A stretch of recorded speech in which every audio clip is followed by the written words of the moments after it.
Today we are facing some of the greatest challenges of our lives, from our health to political unrest, the environment, financial uncertainty, and the nation's racial divide. Welcome to Bill Myers Inspires.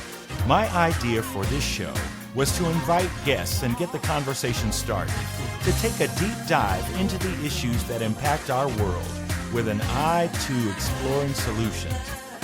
And we encourage our listeners to look within themselves to take decisive action to make a positive difference. Welcome to Bill Myers Inspires. I'm your host, Bill Myers. And today we are going to be talking about In God We Trust, Racism and the Church with Dr. John Dorhauer. This show explores racism, which is enmeshed in the church, and how deep and instantiated the centering of whiteness is in the formation of and the evolution of the church. We will take a look at the ways racism manifests itself, how it alters our perceptions, and what it means for those of us who are in the church, but also are advocates for racial equality and justice. My guest today, the Reverend Dr. John C. Dorhauer, author and theologian, currently serves as the 9th General Minister and President of the United Church of Christ. John began his ministry serving First Congregational United Church of Christ and Zion United Church of Christ in rural Missouri. Did you hear that? Outstate Missouri. If you're in the urban center, it's Missouri.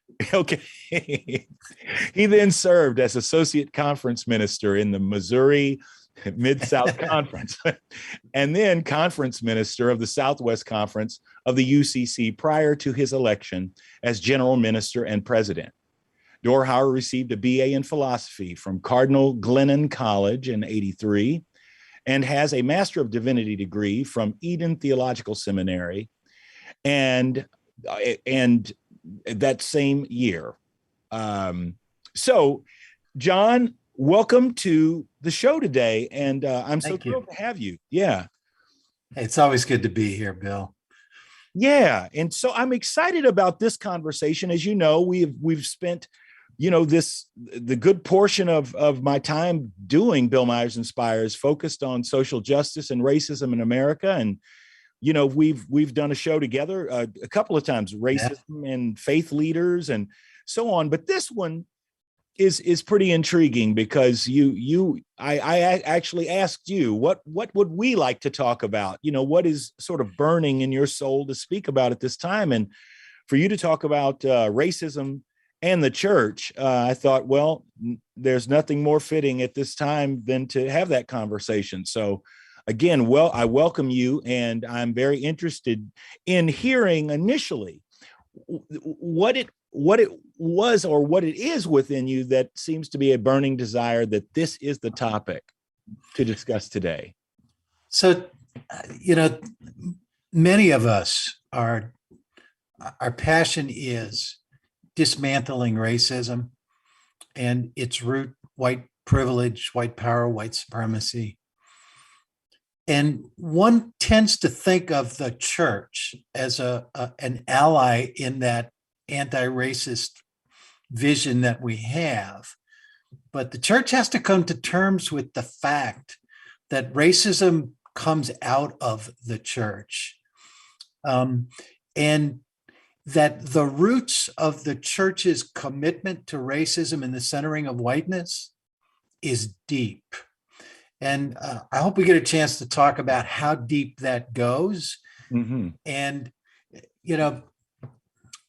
my spiritual father, the Reverend Dr. Sam Mann, who taught me quite a bit, uses an analogy of a rotten sweet potato pie as a metaphor for the church. And the reason that metaphor is important is when you recognize that the pie is rotten, that baked into it is something that makes it inedible, then you don't ask, what do you add to it to make it palatable? You throw it out and you bake another pie. Mm-hmm. And what the white church has to realize is the work that they want to do reforming the church is not a wise investment of our time and resources. It may be that what we're asked to do is just start another church, another way of being church that doesn't have the rotten core of racism baked into it. Mm. Yeah, I've heard you make that metaphor, use that before, and I share that belief in the fact that also could be applied to the United States Constitution. Yep. In the very same manner, because I do not believe that the fixes over time have proven themselves to have any lasting power. That Constitution is somewhat Teflon, and so all the things that we've thrown at it and tried to band-aid it, right, suffering it again as we speak. I mean, voting rights, so on, and just the racism and everything is wide out in the open. So, yeah, and when you look at the challenge that our federal government is having, just doing away with the filibuster, it makes the point you're making that those who are invested in the current system may allow you to tweak it, but no substantive changes. And if the filibuster is this hard to change, then the rotten core that is the racism cooked into the pie of America is going to be impossible to undo. Yeah. So, absolutely. So let's look at this and figure out, how do we begin this conversation? I mean, you just sort of said an overview, but I think contextually, in order for our listeners to be able to follow how we want to map this out, we've got 3 segments here. So, so I think we've laid the groundwork. So I'm going to leave it up to you to paint this picture, because all right. Well, I'm going to go back in time. The first place I want to go, we're going to go back 2,000 to 2,500 years. Okay. And then we're going to back up about 450 to 500 years. And I want us to begin to see the roots of this, and that what happened, not just in America, but my focus with the church in America, was not an accident of history. It was well intended from the start. And these roots of racism run very, very deep. If we go back 2,000, 2,500 years, and I'm really dependent here on a work by Robert Williams. He is a Native American, teaches history and law at the University of Arizona, and he's written a book called Savage Anxieties. And what he's going to do is identify the trope of the Black man as wild beast / savage all the way back to the roots of Greek mythology, out of which European culture really emerged. And in the mythology of the Greek civilization, and that term civilization is really important here in establishing this principle and the creation of that tropy. In that Greek civilization, there was the Greek world and the walls that bound it. And beyond those walls, the walls of civilization, were the savage beasts, the uncultured populations. And while they might be recognized in the order of human, they were never recognized in the order of civilized world. And the work of the nobleman, the civilized gentleman, was to tame the savage beast, driven by sexual passions and desires, able to hunt and accumulate food, but not educable, right? Mm-hmm. And what the civilized world, when the heroes were able to wander out beyond the walls to protect the civilized, were able to do, the noble work was to tame the savage beast, this wild creature that, while human, was, again, not civilized and not educable. And that tropy, the whole myths that developed out of that were instantiated in Western culture and were, populated from one generation to the next. So much so that by the time we landed on these shores, the paradigm that we functioned with was that these cultures that we encountered fit into this trope of the savage wild beast. It's what we encountered when we landed here. It's what we encountered when we landed in Africa. This paradigm of civilization meeting wild tribe was what we functioned with. And we believed not only was it possible for them to be tamed, it was our God-given responsibility to tame them. And so the enslaved peoples that we brought with us from Africa were viewed through the white lens as savage beasts. And we could tame them, and with the gospel, we could make them less captured by their wild urges, right? Mm-hmm. We saw these, again, as sexualized beings. We saw them as tools of labor. And whatever we could do to tame them, we knew they could never acquire the level of civilized nation that we represented. And it was noble work. In fact, we referred to them as noble beasts or noble savages. And that understanding of the world in which we lived as a white-centered European culture never left us. And so in this book, Savage Anxieties, that's what Robert Williams talks about. And he makes the case that Western civilization never left this paradigm. Wow. That's strong. I'm writing down the title of this book right away, because it's something I want to take a look at. It's an important work. Yes. It really is. Yes. So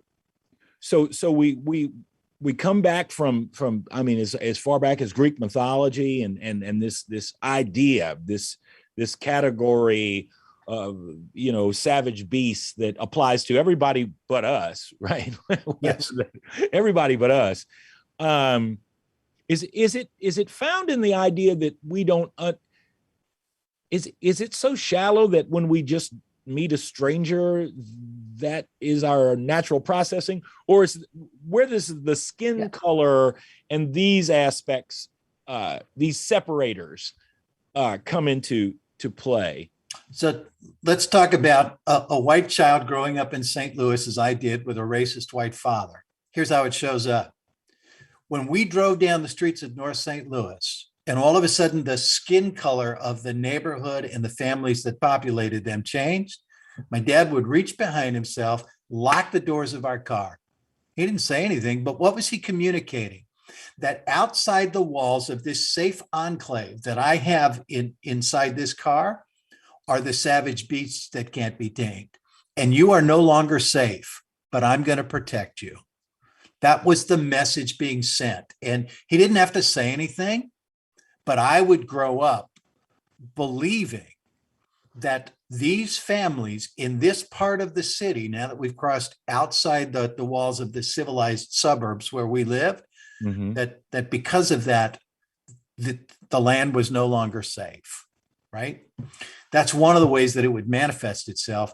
And I guarantee you, Darren Wilson, the white cop who shot Michael Brown on the streets of Ferguson, Missouri, grew up feeling the same thing. Remember what he said?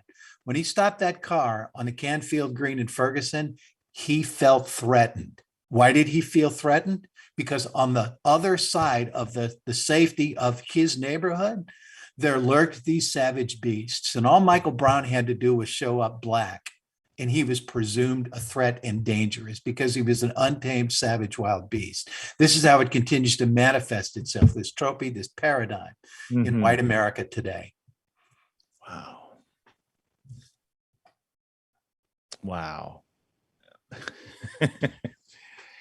Yeah, it's very interesting to know and to dive into it and understand that this way of processing, this way of understanding, this way of seeing the world was not some construct of 100 years ago or something, that this is very much ingrained. This is a way, this is a worldview. This is the worldview. I mean, depending on, you know what I mean?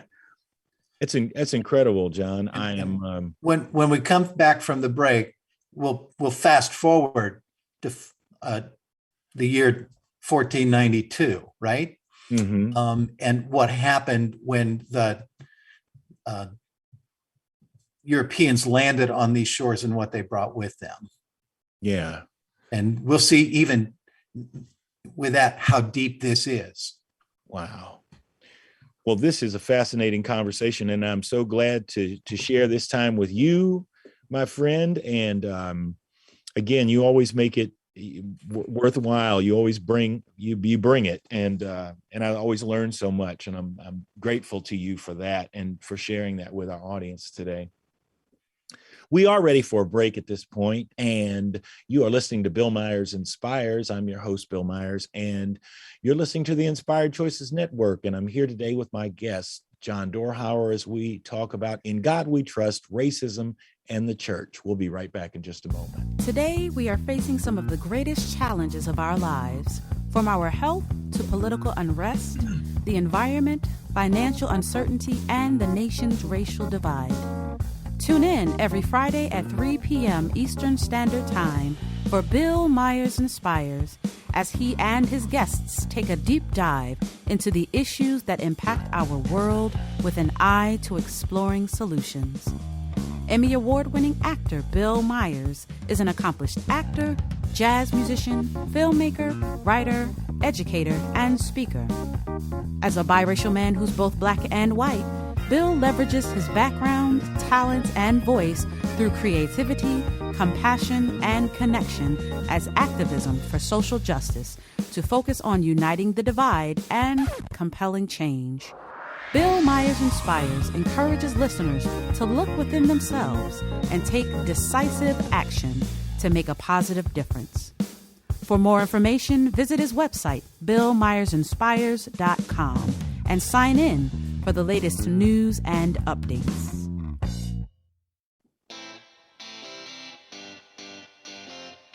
Are you a subject matter expert?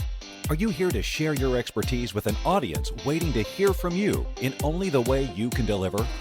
Are you ready to have your voice amplified across the airwaves?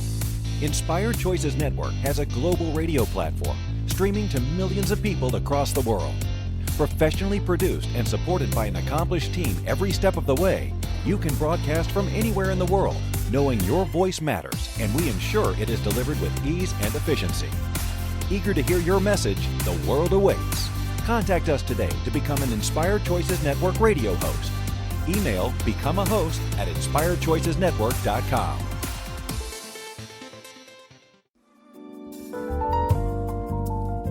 You're listening to Bill Myers Inspires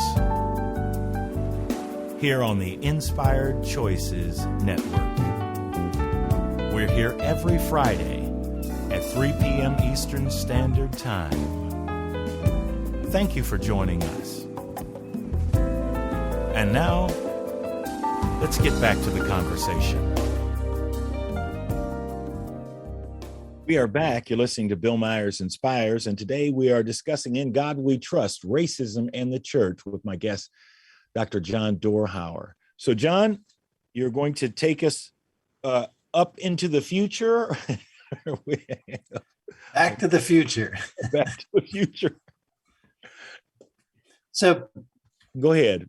I want to talk about what happened when, if I can quote Native American activist Sharon Harjo, the wanderings of a lost Italian lurched onto these shores back in 1492. Many of the explorers, not only all of them were funded by some powerful empire in Europe, right? But many of those empires also worked out an arrangement with the church. So they weren't just representing, when they landed, the kings and queens across the landscape of Europe. Many of them also came with the imprimatur of the church. And when they did, they carried with them a document called the Requerimento. It's not a document that many people are familiar with, but it is incredibly important. The Requerimento not only brought with it the authority of the church, it brought with it the funding of the church and the theological background for what they were then required. That's what the requirimiento is the requirement, what they were required to do on behalf of the church. And behind this document was the notion that the entire world belonged to the Pope. All lands were rightfully claimed by the Pope and the church. And with this document, various kings and queens who had made agreements with the Pope would fund these trips around the world and send their explorers out and not only claim the land on behalf of their kingdom with the church, but all of the wealth that it would accrue and accumulate because of that.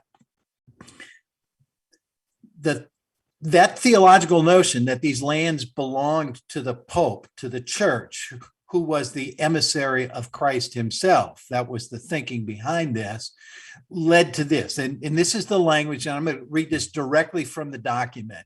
Mm-hmm. And on the one hand, it's going to shock us. On the other hand, everything that we know about racism in this country will lead us not to at all be surprised by this. But we were taught this as children, and so it does sort of shock our sensitivities.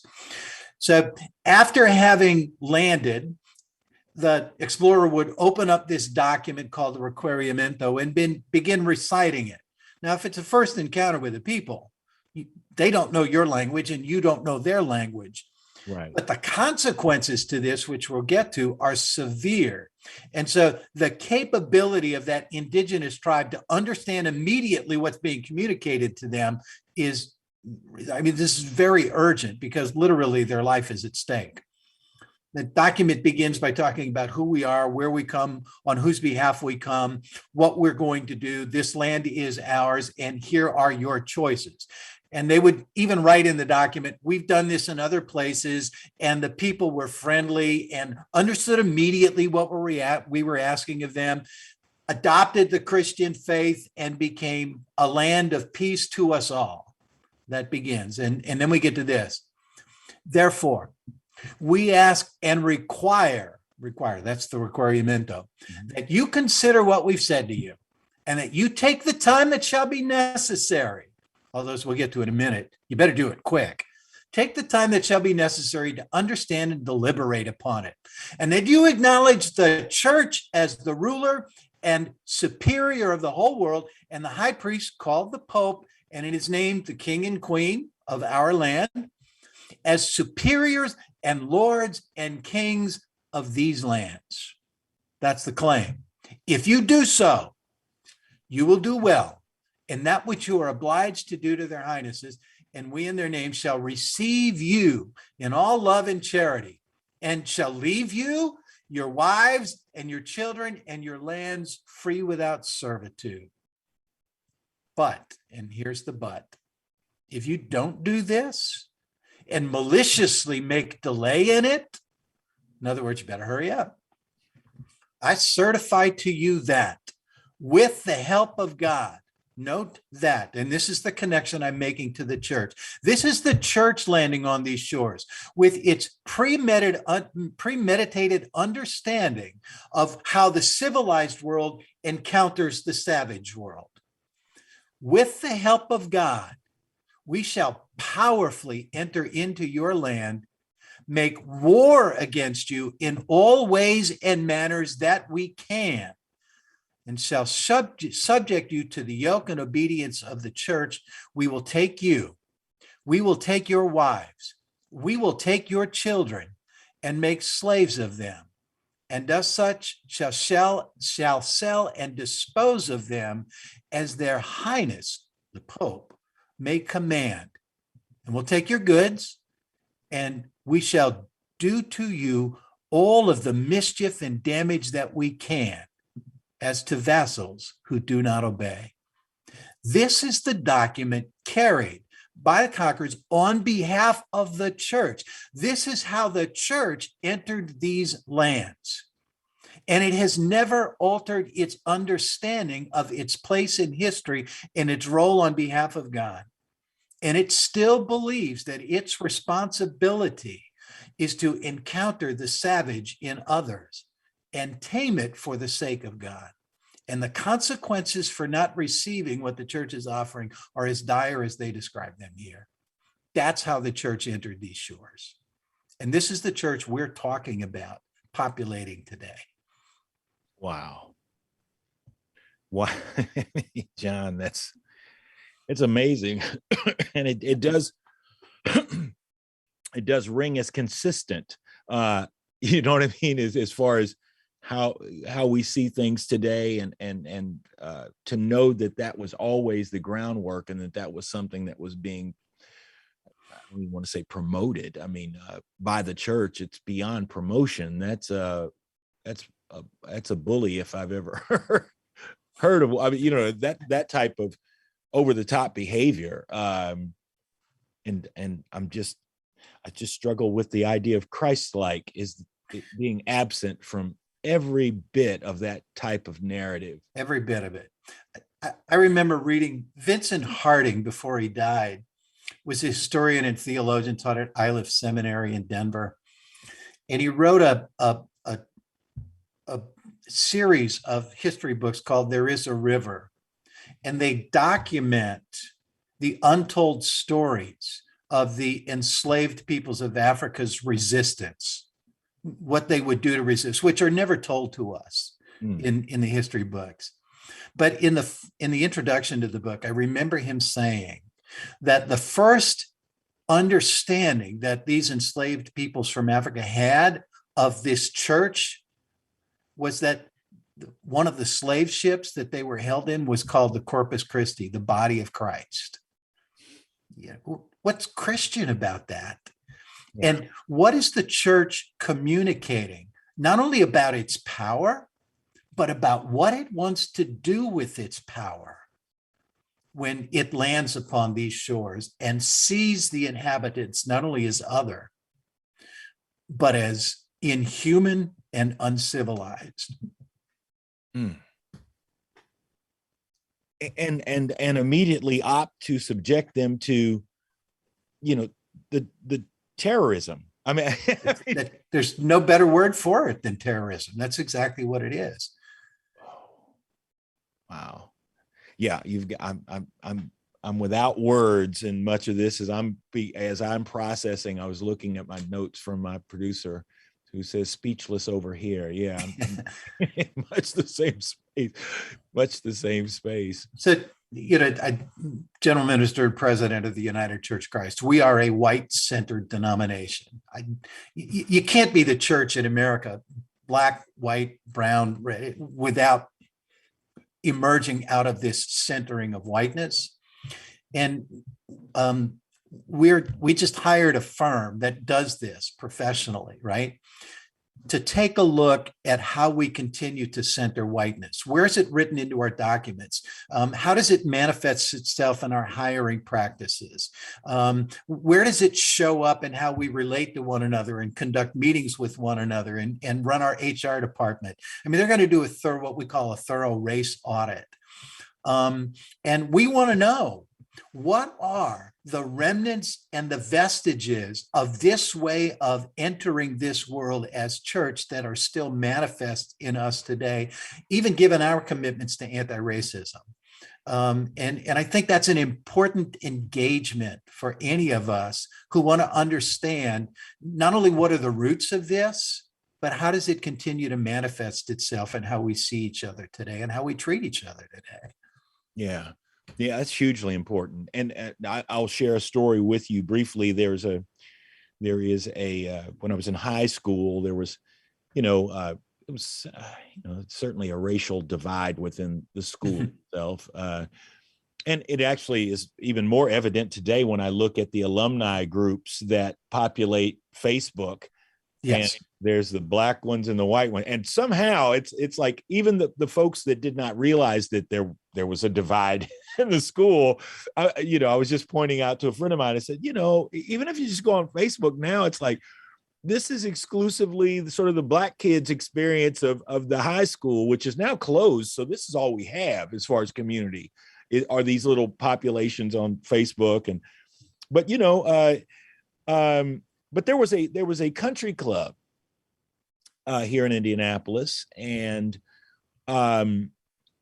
it was okay to hang out with your white friends and that sort of thing. But when the summertime came, the main hangout place that all their families for many generations would go to, I'm walking down the hall and I walk up to a group of, white kids that we're buddies or whatever. And they just sort of become silent. And there's this real strange awkwardness because they're planning some major, blowout at this country club that in 1982, 3, 4, still were openly known to not allow Black membership. You're not welcome. And it just became, that's the way you handle it, is we just get silent about it. And we don't talk around people of color. You wouldn't even mention it.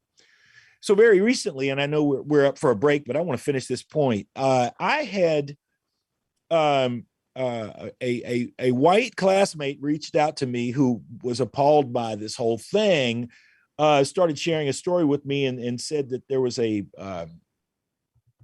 incident that occurred years ago where a young Black kid drowned to death because he could not go and swim in the pool there. But right alongside the country club was actually a river. And so he was swimming alongside his compatriots, and unfortunately he drowned. And so the country club had recently hired to address this racism thing, hired a general manager that was a Black general manager, and I'd met with him several times and attempted to go in to work with them on this very significant history and that he may not be familiar with, and certainly some of the folks that were there in that institution, that it was just had problems. I mean, it's got scars and bad narratives all throughout the community. So the answer was, well, hire a Black guy, head it. So I went in and I just asked a number of people prior to actually doing the work, just posed like about 5 questions, very loose, but probative regarding racism. And the responses I got back were, we just look forward to tomorrow. We don't honor. There was no acknowledgement whatsoever, as if you can just shake it loose and say, well, yeah, that was then, but this is now. Like there's no reckoning of the thing. I wound up walking away from the whole thing because I thought they ask for help, but yet they're not willing to do the work. And it concerns me when we talk about diversity, equity, inclusion, these sorts of things, because I think that what I'm starting to see are organizations and posturings that are talking about all these things that even get into performance-based and other issues altogether, ignoring the herds of elephants in the room, which was the whole purpose of these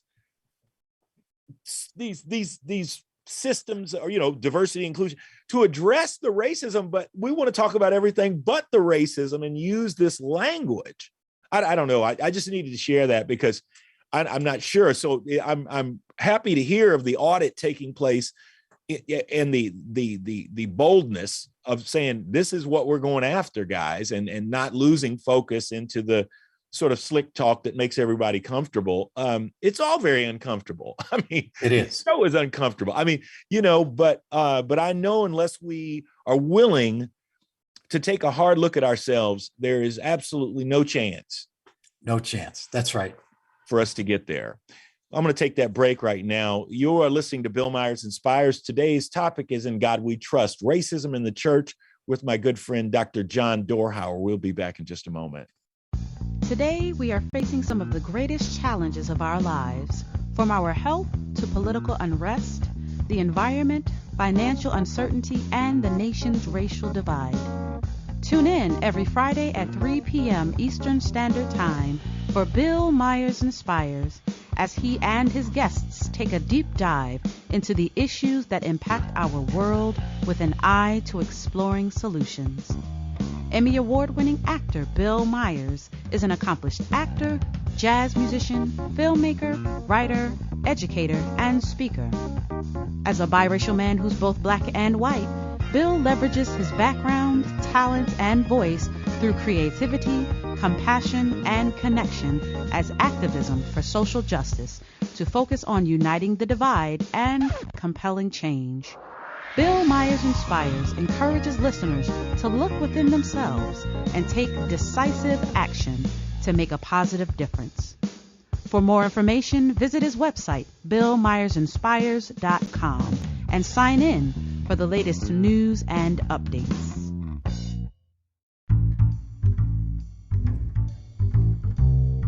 How wonderful would it be to carry your favorite Inspired Choices Network host with you throughout your day? Well, now you can. Inspired Choices Network now has its very own mobile app. Our free app offers live streaming shows, along with thousands of podcasts and TV episodes. Our shows cover a wide variety of topics. Whether you're waking up with us, carrying us through the day, and taking us to bed with you, we're always here for you to enjoy. We're easy to find. Just search for Inspired Choices Network in the Apple App Store or Google Play Store. You're listening to Bill Myers Inspires here on the Inspired Choices Network. We're here every Friday at 3 p.m. Eastern Standard Time. Thank you for joining us. And now, let's get back to the conversation. We are back. Today we're discussing In God We Trust, Racism in the Church with Dr. John Dorhauer. So John, take us from this place. Where does our journey go next? Well, I want to do this because of the story that you just told, and maybe we'll get back to the church today. We've talked about the roots 2,500 years ago, 500 years ago, but you just told a story about a white country club that hired a black general manager in order to overcome its commitment to a racist past, but didn't want to confront that, right?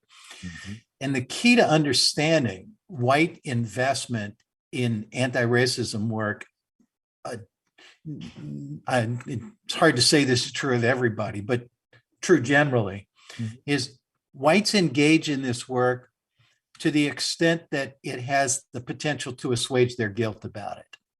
Once that is satisfied, they're done. And so for those who sort of do this work in a shallow kind of way, like the one you described, a largely white institution still dedicated to the centering of its whiteness will hire a black general manager, and that's enough to assuage their guilt, and that's all they were ever interested in. And having done that, they can pat themselves on the back and convince themselves, if not others, they're not racist anymore. And that's all they want from it. They're not really looking to make their organization anti-racist. It would take much more than that. Yes. And the problem with not telling these stories and ignoring our past is this is how we got to where we are. And these are the stories that tell us who we are. And if we can't confront that, there will be no change and there will never be healing. And that's the other part. This isn't ultimately about how whites deal with their guilt and their shame. This really is about healing a wound that whites have inflicted upon, for thousands of years now, the peoples whom they encounter around the globe. And there's no healing for those who are wounded and can't tell their story. When the stories get buried, the wounds continue to fester. And so there's no healing. And if the church is an agent of healing and wholeness, it can't be the one suppressing these stories. It can't. And yet it is. Yeah. Wow. You know, and one other piece I just want to add before we get away from there is there is a certain point, even when oftentimes when blacks are tapped for these positions and whatever, there also is another reality, which is they kind of fall in line with the same line of thinking that we don't want to discuss this because, again, it's uncomfortable. So they're sort of in the company man, you know what I mean? Yes. I don't use Uncle Tom's things like I don't think there's a need for insult to in order to make the case, but they could be the fiercest defenders of that. Let's not go there. You know what I mean? And you go, really? So anyway, I just find it very odd, you know? Yeah. When you have to navigate the troubled waters of a racist world where whites still are in power, then when the oppressor throws you a bone or gives you something that you can improve your lot in life with, you have to navigate that in a way that you don't offend the one who's given you the gift, right? Right. And I understand that. And that's part of the oppression as well. And Matthew Fox, a Catholic theologian, always said that the work of the oppressor is never complete until the oppressors become the defenders. The oppressed become the defenders of the oppressor. That's when the work of the oppressor is complete. When the only one telling the story from the point of view of the oppressor is the oppressor, their work isn't finished until the oppressed repeat the story and defend the oppressor. Then there's still work to do. And you see this in ways that you just described. You also see it with women who are abused, who will talk about the role of women in the church or in the household, right? Mm-hmm. And talk about the need to be subservient to the man of the house. And until women do that, the work of men oppressing women is not complete. And the same is true in what you described. Oh, wow. It's incredible. Incredible. I agree with you wholeheartedly. I mean, until you root out you go to the source and go as deep as you can to grab it. You cannot heal from that. You cannot heal. Right. I'm always fascinated, John. I just want to say this, by the idea of the oppressed and the oppressor and the oppressed, and the great trauma that occurs often to the oppressed. But I believe that there's an even greater trauma that exists when the oppressed finally discover and realize that they have been continued to participate, because I think that becomes a Twilight Zone moment where it's like, oh my, I actually see my involvement in this thing. It wasn't in the past, and oh my goodness, you know what I mean? When I think that reality, and I think it's important that we're able to manage, navigate, promote with compassion and the healing part for those, because they are perhaps greater victims than the target of the oppression, because they've been duped so badly that their sense of reality has been distorted all along. Does that make sense? Of course it does. And, there's no easy, painless pathway to the peace that we're talking about, right? To the equity that we're talking about. If the roots of this go back as far as we've identified here, then, and like a body and somebody who's experiencing physical pain, you try to cover it up. You do things that allow the body to be deceived into thinking that once the pain is gone, that the wound is healed, or that the disease has done its worst and is over. And all they do is mask what's there. And when you stop medicating it or stop treating the symptoms rather than the source, the pain immediately returns and is often worse. And that's what you're describing here. And the only way through this is to face that head on and believe that on the other side of that deep pain is a new way of living that is life-giving to all and healthier for all. Absolutely. Absolutely. Yeah, I mean, and it really does bring us back to the central question about, where's your faith? If you don't believe that this is possible, then where are Yes. you? Right. Hmm. And when we talk about, like the sweet potato pie, right? Throwing out the rotten pie, throwing out the rotten church. If your faith isn't strong enough to believe that something more life-giving is possible on the other side of that, then it's not a faith worth hanging on to. Amen. Amen. Well, we're going to take another break right now, and we'll be coming on the into the home stretch, John. So I'm going to let you think about how we wrap this, because I feel like we're only scratching the surface, of course, with these conversations, but the clock is ticking. But I do appreciate you being here. You're listening to Bill Myers Inspires. Today we're discussing In God We Trust, Racism in the Church, with my friend, Dr. John Dorhauer. We'll be back in just a moment. Today, we are facing some of the greatest challenges of our lives, from our health to political unrest, the environment, financial uncertainty, and the nation's racial divide.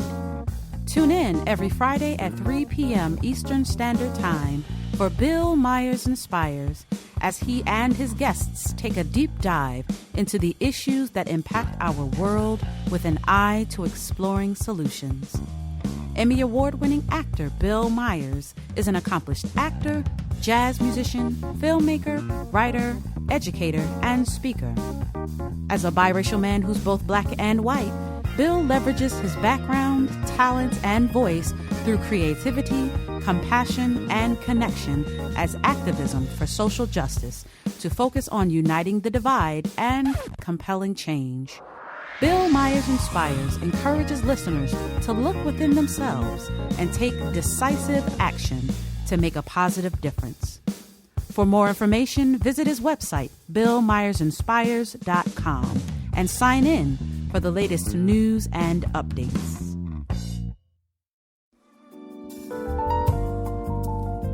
You're listening to Bill Myers Inspires, here on the Inspired Choices Network. We're here every Friday at 3 p.m. Eastern Standard Time. Thank you for joining us. And now, let's get back to the conversation. We're back. You're listening to Bill Myers Inspires with my guest today, Dr. John Dorhauer. And so, John, here we are in the home stretch. Let's see what you're made of. So as we come to the home stretch, I want to channel the spirit of an ancestor we should learn more about, and that's Howard Thurman. Two things about Howard Thurman. One, I want to quote one of his books, but before we get there, I want to talk about what he did. When out on the West Coast back in the 1950s, he built a church called the Church for All Peoples. Because part of what I'm talking about here, and part of what I talk about when I do this presentation, is the possibility of something new being birthed on the other side of a church so inculcated and instantiated with racism that it really needs to start again, not just, like a rotten pie. You don't add something to it until it becomes palatable. You start over. And that's what he did. He built the Church for All Peoples, and he showed us a pathway to what the faith could look like when it left behind the roots of white power, white privilege, and white supremacy. And taking a look at what he was able to build and create there is a pathway forward. And if more of us invested, not in taking predominantly white or predominantly black churches and saying, how do we diversify them? But actually finding the kind of leaders with the charisma to give birth to something new that from the start has cooked into it the DNA of something beautiful. That's what Howard Thurman did. And then I want to quote, at the end of his book, Deep River, The Negro Spiritual Sings of Life and Death, in that book, he talks about the power of those Negro spirituals and the resistance that came in the language of those hymns, and how singing them became not only an act of resistance against the white authority that was oppressing them, but a means of enduring the unendurable, right? Of giving hope in a situation where there was no hope to be found. That's the power of the deep river and those Negro spirituals that sang of life and death. And he talked about the phenomenon of the white master forcing the slave to accept his religion. That we see that in the Requirimiento document, right? You will become Christian, like it or not. And if not, we have the power to enslave you. And so the slave foisted its religion on the enslaved. The master foisted his religion on the enslaved. And Howard Thurman writes about that. And because of what those enslaved peoples did with that their ability to see something authentic in it and bring their African roots to it, he ended that book with this quote: "By some vastly superior creative insight, the slave undertook the redemption of a religion the master had profaned." That's what I'm talking about here. That the religion now owned and by the whites, the religion that takes its roots all the way back to that Greek mythology that carried with it onto these shores the theology of a pope who said these lands are mine, and if you don't accept that, I have the right to enslave you. That church needs to die. And when the slave undertook by force of the master's will this religion, the enslaved people saw something in it. And what Howard Thurman says is they undertook the redemption of a religion the master had profaned, which is another way of saying to the white church and the leaders of the white church and the practitioners of the white faith, you're not the ones we're asking to build what's coming, right? Let those who have suffered under your hand undertake the redemption of this religion that you have profaned. That's the work we're talking about here. And I think that's the pathway forward. And that may be the hardest thing for white practitioners of a white faith to hear, that nobody's asking them how we get from where we are to where we're going. That's very powerful, John. And I want to add a little something to that. Amazing friend of mine who they did a documentary of, who is a fabulous jazz musician, piano player, as well as a minister, the Reverend Marvin Chandler.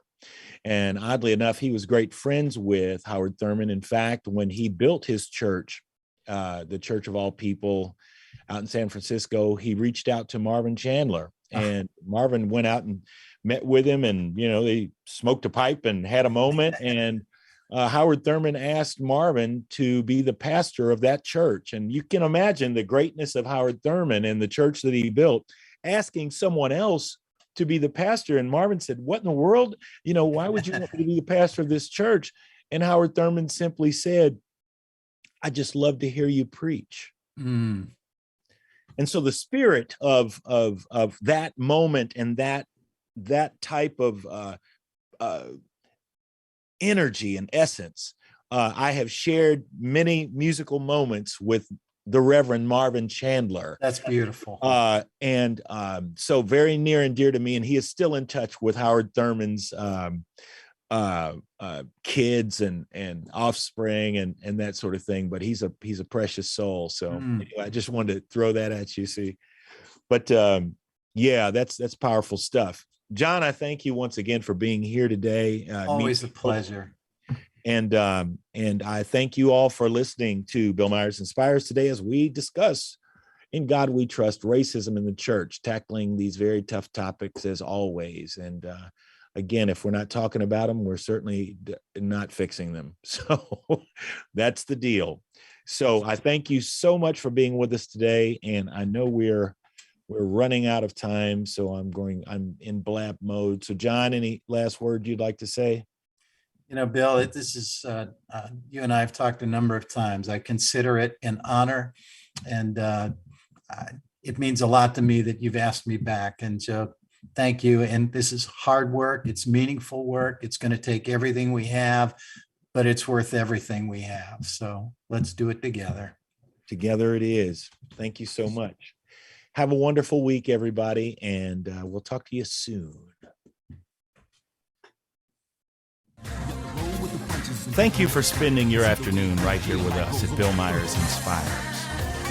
Remember, we're here every Friday at 3 p.m. Eastern Standard Time on the Inspired Choices Network. Remember to take time this week to take a breath and look within yourself and figure out how you can make a positive difference in this world. Spread the word, and we'll see you here next Friday. Have a wonderful week.